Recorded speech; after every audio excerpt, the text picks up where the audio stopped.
السلام عليكم. بسم الله الرحمن الرحيم. اللهم صل على محمد وآل محمد وعجل فرجهم ولن أعدائهم أجمعين. قام الأخ عبد الله رشدي بالرد على الأستاذ إبراهيم عيسى حول موضوع صلاة التراويح، حيث قال الأستاذ إبراهيم عيسى أن صلاة التراويح اخترعها عمر، ولكن على ما يبدو أنهم لم يعجبهم كلامه فاشتعلوا حرب هذه الأيام ضده وضد أقواله.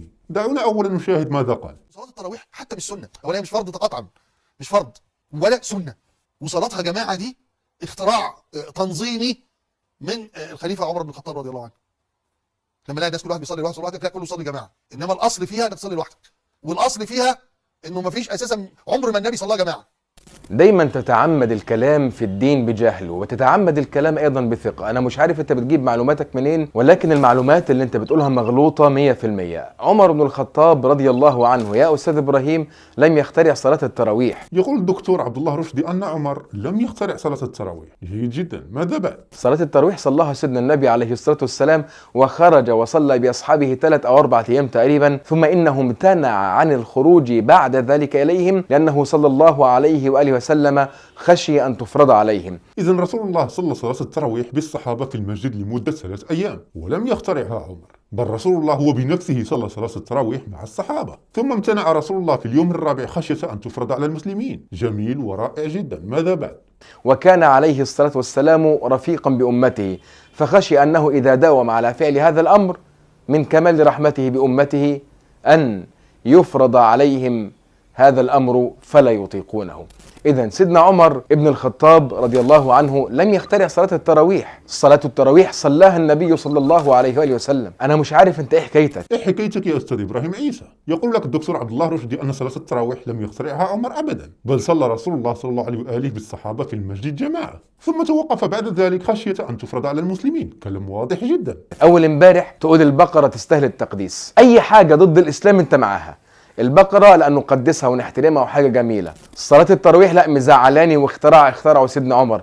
بتتكلم عنها بصورة توحي بأنها شيء كده يعني ملوش أي 60 لازمة، حاجة بنعملها وخلاص. طيب، هل كلام إبراهيم عيسى حول صلاة التراويح كلام باطل أم هي حقيقة؟ أنا في هذه الحلقة لن أدخل في كثير من التفاصيل وسأختصر كثيرا، لأن بحث صلاة التراويح موجود في قناتي بالتفصيل، وفيه أثبت بما لا مجال للشك أن صلاة التراويح بدعة اخترعها عمر، ولم يصليها رسول الله جماعة أبدا. وفي هذه الحلقة كما قلت لن أطيل عليكم، فقد سأتكلم فيما قاله عبد الله رشدي أن رسول الله صلى صلاة التراويح، حيث كتب بشكل واضح وقال: قام رسول الله بأصحابه 3 أيام وفي الثالثة أو الرابعة لم يصلي، وقال: إني خشيت أن تفرض عليكم. وهذا الكلام في البخاري، ولكن مع الأسف الشديد الأخ عبد الله رشدي لم يخرج كل الحديث، فشاهدوا ودققوا جيدا معي في هذا الحديث. صحيح كذا وكذا لفلان.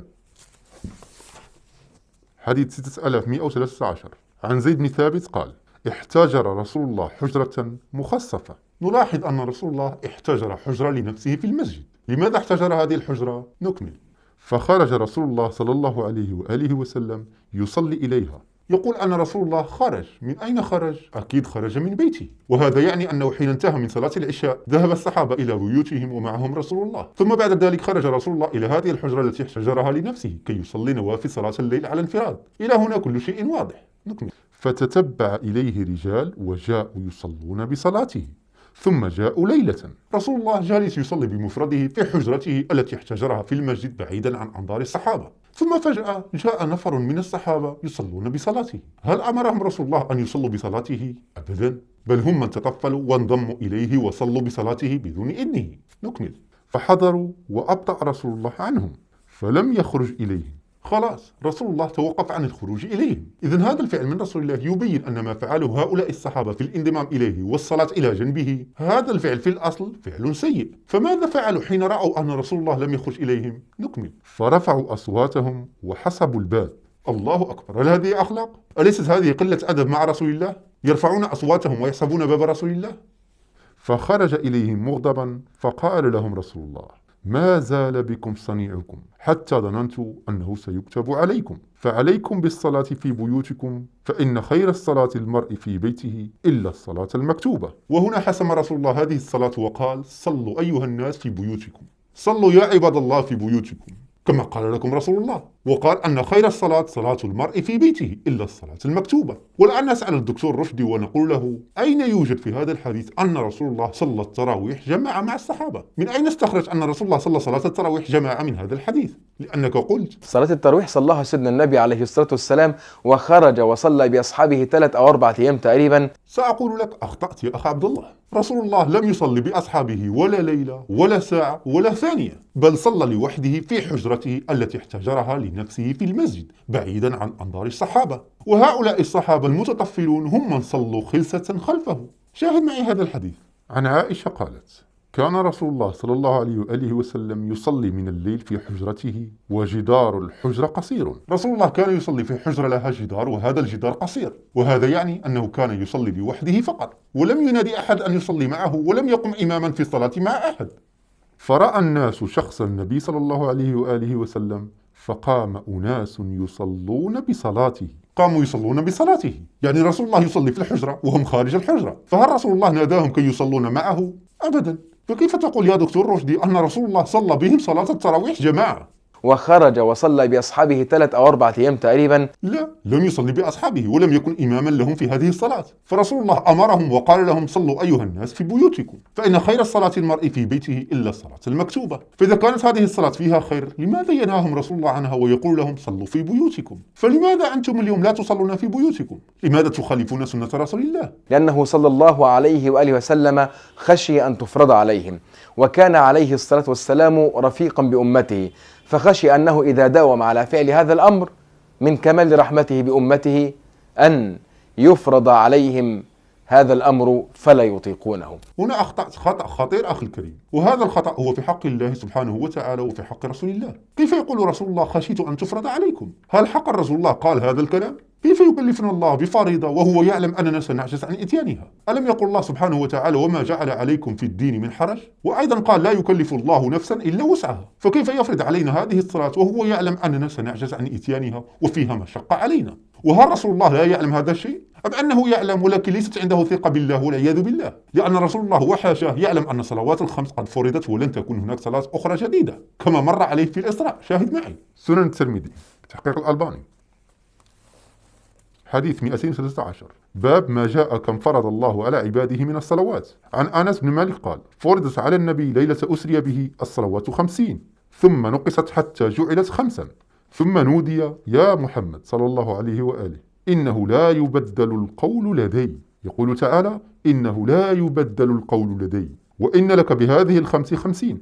حديث صحيح. إذا بهذه الرواية يتبين أن الله سبحانه وتعالى لا يبدل القول لديه، فرض على عباده 5 صلوات فقط. فكيف يقول بعد ذلك رسول الله أنه خشي أن تفرض عليهم صلاة التراويح وهو بنفسه يعلم أن الله سبحانه وتعالى لن يفرض صلاة أخرى على المسلمين؟ وأيضا لماذا لم يقل رسول الله: يا أيها الناس عندما أرحل من هذه الدنيا صلوا صلاة التراويح فلن تفرض عليكم؟ لماذا لم يقل رسول الله هذا الكلام؟ وقال لهم بل وأمرهم أن يصلوا في بيوتهم. ولكن لعل هذا القول منه خشية أن تفرض عليكم هو نهي عن التكلف فيما لم يرد فيه أمر، وتحذير من ارتكاب البدع في الدين. فالنبي كان يبلغ في ردع هؤلاء المصلين بهذا النوع من الخطاب كي لا يبتدعوا في الدين. بعدما علم أنهم تطفلوا وصلوا خلفه بدون إذنه قال لهم هذا الكلام، ليكون هذا دليل لهم على عدم رغبته في الاستمرار في هذا الأمر الغير مشروع. فالإبطاء عن الخروج للصلاة هي قرينة قوية وواضحة على عدم مشروعية صلاة التراويح جماعة في شهر رمضان. فلا أدري من أين استخرجت من هذه الأحاديث أن رسول الله صلى التراويح جماعة بالصحابة. إذا ما قاله الأستاذ إبراهيم عيسى صحيح، إنما الأصل فيها أنك تصلي لوحدك،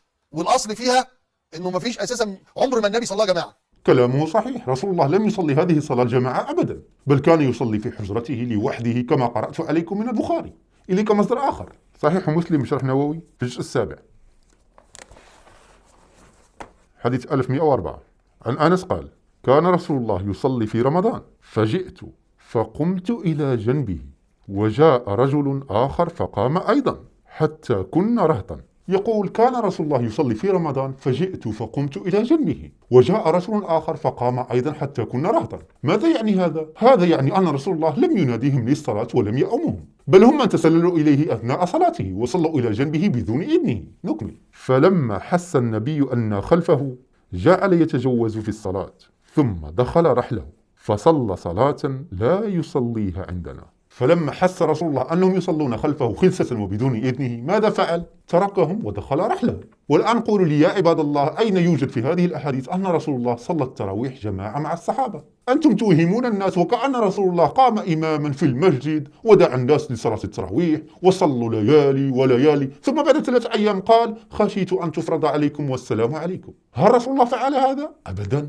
بل قال لكم صلوا في بيوتكم، وأنتم تخالفون سنة رسول الله وتصلون في المسجد وجماعة. والآن سأرد عليك كلامك الذي قلته في حق الأستاذ إبراهيم عيسى. دايما تتعمد الكلام في الدين بجهل وتتعمد الكلام ايضا بثقة. انا مش عارف انت بتجيب معلوماتك منين، ولكن المعلومات اللي انت بتقولها مغلوطة 100%. فأنا لا أعلم من أين أتيت بهذه المعلومات يا أخ رشدي. ممكن لو سمحت تأتيني برواية واحدة فقط فيها أن رسول الله جمع الناس وصلى بهم صلاة التراويح جماعة؟ الجواب من الآن لا توجد هذه الرواية، لأن المخترع الوحيد الذي اخترع هذه الصلاة جماعة هو هذا. إذن سيدنا عمر ابن الخطاب رضي الله عنه لم يخترع صلاة التراويح. إذا لم يكن عمر هو من اخترع صلاة التراويح، فمن الذي اخترع هذه الصلاة وجعلكم تصلونها جماعة؟ اقرأ معي هذه الرواية. صحيح كذا وكذا لفلان عن عبد الرحمن بن عبد القاري أنه قال خرجت مع عمر بن الخطاب ليلة في رمضان إلى المسجد، فإذا الناس أوزاع متفرقون، يصلي الرجل لنفسه ويصلي الرجل فيصلي بصلاته الرهط. كيف كان الناس يصلون في شهر رمضان؟ يصلون على انفراد كما تركهم رسول الله، وهذه الصلاة التي كانوا يصلونها هي قيام الليل. إلى هنا لا توجد صلاة التراويح. نكمل. فقال عمر إني أرى. من يرى؟ عمر. إني أرى لو جمعت هؤلاء على قارئ واحد لكان أمثل. ثم عزم فجمعهم على أبي بن كعب. يقول عمر إني أرى، إذن هذا رأي منه ولا علاقة له بسنة رسول الله، فعمر هو من جمعهم على قارئ واحد وهو أبي بن كعب. ثم خرجت معه ليلة أخرى والناس يصلون بصلاة قارئهم يعني أبي. قال عمر نعم البدعة هذه. عمر رجل صريح، قال بملء فمه إنها بدعة ابتدعها هو من ابتدع هذه الصلاة جماعة. رأى الناس يصلون على انفراد كما أمرهم رسول الله فعزم على جمعهم على قارئ واحد وهو أبي بن كعب. الآن سيقول قائل طيب فلماذا أبي بن كعب لم ينكر على عمر هذا الفعل وصلى بهم؟ أولا عمر كان هو الحاكم في ذلك الوقت، وثانيا أنكر عليه أبي هذا الفعل ووقف في وجهه وقال له شاهدوا معي.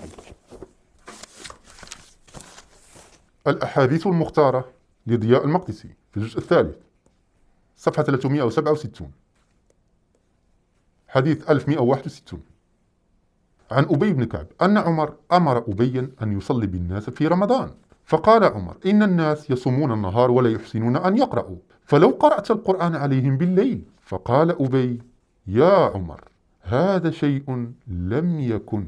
ماذا قال أبي بن كعب؟ هذا شيء لم يكن. الله أكبر. يقول أبي لعمر يا عمر هذا الشيء لم يكن، لم يأمرنا الله ولا رسوله أن نصلي خلف الإمام في شهر رمضان، لأن أبي صحابي يعلم أن رسول الله لم يصلي هذه الصلاة جماعة أبدا، فلو كان قد صلاها كما أنت تدعي لما قال لعمر هذا شيء لم يكن، فأبي ينفي هذا الفعل. فقال عمر قد علمت، يعني عمر يعلم أن هذا شيء لم يكن، ثم يقول ولكنه أحسن. إذن هذا استحسان من عمر، إسناده حسن. الله أكبر. إذن عمر بنفسه يقر ويعلم أن هذا الشيء لم يكن في عهد رسول الله ولم يجمعهم في صلاة التراويح جماعة، فمن أين استخرجتم أن رسول الله جمع وصلى بالصحابة صلاة التراويح؟ أليس هذا افتراء على الله ورسوله؟ شاهدوا معي هذه الرواية، فتح الباري لابن حجر العسقلاني في الجزء الرابع عن أبي هريرة أن رسول الله قال من قام رمضان إيمانا واحتسابا غفر له ما تقدم من ذنبه. قال ابن شهاب فتوفي رسول الله والناس على ذلك، يعني لم يجمعهم على صلاة التراويح، ثم كان الأمر على ذلك في خلافة أبي بكر وصدرا من خلافة عمر. يقول ابن حجر قوله قال ابن شهاب فتوفي رسول الله والناس على ذلك أي على ترك الجماعة في التراويح. وعند أحمد ولم يكن رسول الله جمع الناس على القيام، رسول الله لم يجمعهم على القيام أبدا، وعمر بنفسه يعترف أن هذا الشيء لم يكن، فإذا كان قد سبق وجمعهم رسول الله ولو ليلة واحدة لما قال أبي وعمر هذا الشيء لم يكن، ولما قال عمر أنها بدعة. فالأمر واضح أن هذه الصلاة ابتداها عمر من رأي واستحسان رآه هو، بل حتى أن عمر بنفسه ما كان يصلي صلاة التراويح جماعة، بل كان يصليها في بيته. شاهدوا معي.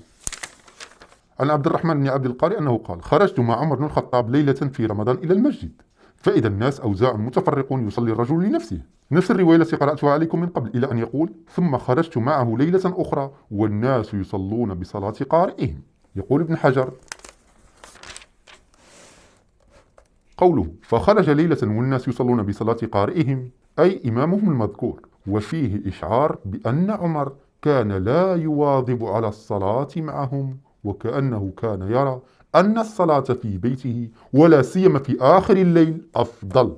إذن حتى عمر لم يكن يصلي صلاة التراويح جماعة في المسجد، بل كان يرى أن هذه الصلاة في البيت أفضل، كما قال رسول الله: صلوا في بيوتكم. وأما ابن عمر فهو مثل أبيه، لأنه قال لكم شاهدوا. المصنف الصنعاني في الجزء الرابع صفحة 84 عن نافع عن ابن عمر أنه كان لا يقوم خلف الإمام في رمضان. عن مجاهد قال: جاء رجل إلى ابن عمر قال: أصلي خلف الإمام في رمضان؟ قال: أتقرأ القرآن؟ قال: نعم. قال: أفتنصت كأنك حمار؟ صلي في بيتك. إذن ابن عمر يرى من يصلي خلف الإمام في رمضان حمار. مصدر آخر: ما صح من آثار الصحابة في الفقه، تصنيف زكريا بن غلام قادر الباكستاني في المجلد الأول صفحة 429. عن مجاهد قال: سأل رجل ابن عمر: أقوم خلف الإمام في شهر رمضان؟ فقال: تنصت كأنك حمار. صحيح. وأترك التعليق لكم، والسلام عليكم.